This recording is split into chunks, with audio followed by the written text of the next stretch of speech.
This isn't the best mage build in Diluvian, this is every viable mage build, for all attunements and varying different playstyles, even builds that use both M1s and mantras. So rather than do a normal build showcase, I'm going to be doing this similar to the style of my every Diluvian build video. This means I'm going to be going over every attunement briefly and how it works in the Diluvian. For instance, Shadow is actually the second best attunement in the game, but before I do that, I am going to go over the 3 templates of Diluvian mages. You'll choose whatever one suits your playstyle better. Of course, all the build makers will be in my Discord, including the huge list of mantra modifiers. A huge thank you to my channel members, especially those kind souls in the super and mega tiers. Make sure to like and subscribe because I have tons more PvE builds on the way. Starting with the 3 types of mages, there is the 60 blood variant, the new one that I discovered, the 50 intelligence, and the 85 heavy. Each of these plays slightly differently, depending on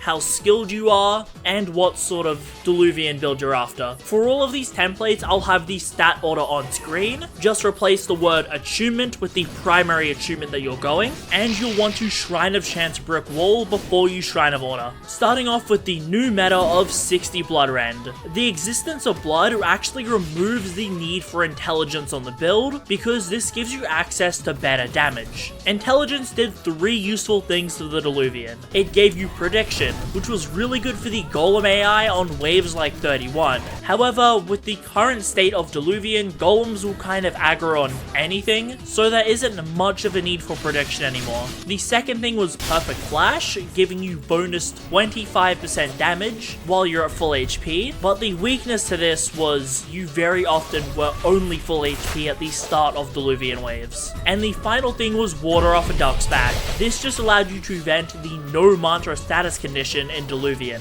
It made mage builds clear Diluvian significantly faster.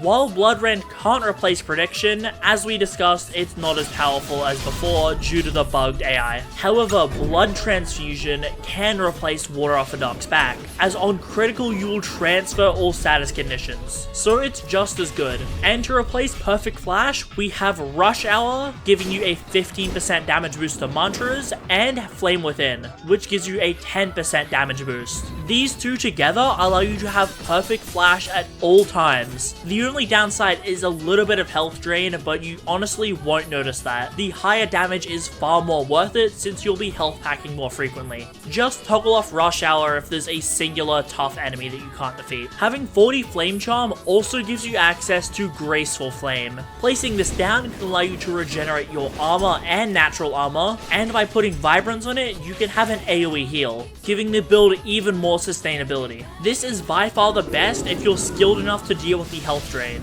But don't get me wrong, the 50 intelligence variants aren't completely useless. These builds have been the same for months, so you can run them if you like. Like I said before, their damage is just more inconsistent than the new Blood Rend variants. But the final variant in this video is the heavy Diluvian builds that use both mantras and M1s. This goes 85 heavy weapon for the Pale Briar. It's very tight in terms of stat points. Your weapon is a Pale Briar, just because the crit does really good DPS in Diluvian. I can't say for sure if it's better than the pure mages, but what's most important is that you just enjoy the build that you play. I should also point out that the reason this and the Blood Rend build have below 80 element is because of a Shrine of Mastery tech. If you level up all your mantras to level 5 and then Shrine of Mastery your element down, you'll maintain the level 5 mantras. This tech is currently working, but if it gets patched in the future, I'll leave an update in the post in my Discord. For now it works, but even if it does get patched, you only lose time to go, so it's not that bad. I should also state that if you want a build that is primarily M1 focused, Seraph Soul is still good. So some quick generalized info about all 3 builds that a lot of people tend to ask me. The most important thing is that you Shrine of Chance Brick Wall before you Shrine of Order. You just go to the Mystic or Shrine of Solitude and guarantee the Human Architecture prompt. You'll get Lose Your Mind from the Thrall of Amity, saving you a talent. You'll run a Monster Armor kit. You can either use a Sacred Field for defense or a Payback Bell for offense. Same thing with armor, Deep Delver for defense and Prophets for offense. For all mages, you'll be using a Providence Thorn's Avenger, unless you're using a Pale Briar. Like I said, there is too many modifiers for the mantras, so the list will be in my Discord for time's sake. You'll always want to use Blinding Dawn at the start of rounds to weaken the monsters, and you simply just critical on the Blood Rend build to get your mantras back in mantraless rounds. And that's probably everything you need to know in terms of generalized information about the builds. The rest should be pretty obvious. Now is the final question of the video, what attunement do you run? I'll rank them D to S and I'll go over them quickly. You do need to keep in mind that I'm talking about what you're giving the level 5 mantras to. For example, while Blood Rend is D tier, it's good as a supporting attunement but not a main attunement. Just because the mantras aren't particularly good for PvE, nor is Blood Poisoning. Thunder is also D tier. This attunement only really had a motion wave, but that got nerfed twice for some reason, so it's not super good. The stun on Thundercall is nice, as well as the damage reduction from second or third interrogation, but the attunement just doesn't have any way to do good damage. Iron Sing is C tier, and not because it's average, it posture breaks monsters super fast with many of its mantras, making them take even more damage. It has pretty good range and defense in polished armor and some scrap singer talents. The only issue is it has high wind up on many of its mantras.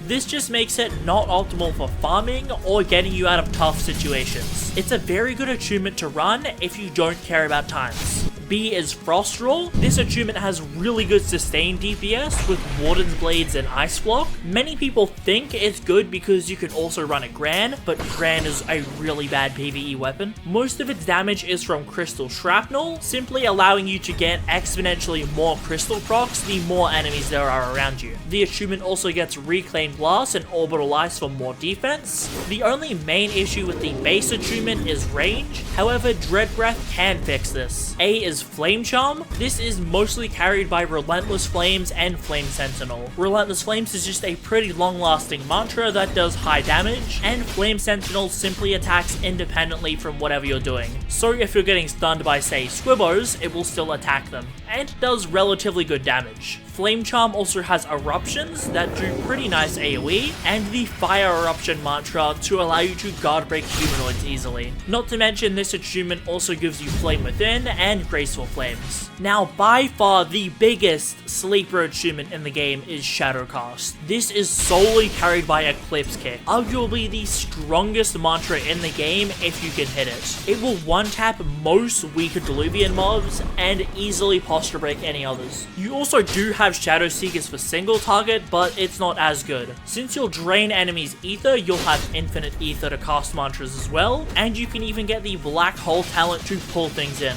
Not to mention, this attunement also gets Dark Hours, that buffs all shadow mantras by 15% in Diluvian. The only issue with this attunement is a lack of defense, but good players can play around that. But still S tier is Gale. Despite the nerfs, Gale was always good before updraft, so even after updraft, it's not horrible. Tornado is a bit cooked, but you can still posture break enemies inside of it, and then go in for a Twisted Kicks or Gale Punch. DPS wise, it is still the fastest and most consistent attunement, having a lot of very powerful mantras. Yes, it's weaker than it was before, but I would still recommend running a Gale build if you care about raw performance. But with this out of the way, you should understand what is the perfect Diluvian build for you. If you want to see a lot of these attunements in action, the Knowledgeable Sardine does have videos of him soloing Diluvian with them on his channel. Obviously, these builds were made before the Blood Rend meta, but it should still give you a good look into how the attunements play. You pick between 3 different styles of mages, and then whatever attunement you like the sound of. Remember, all the build makers and modifiers are in my Discord. A huge thank you to my channel members, especially those kind souls on the super and mega tiers. Make sure to like and subscribe for more PvE builds, check out some more PvE content, and I'll see you all next time.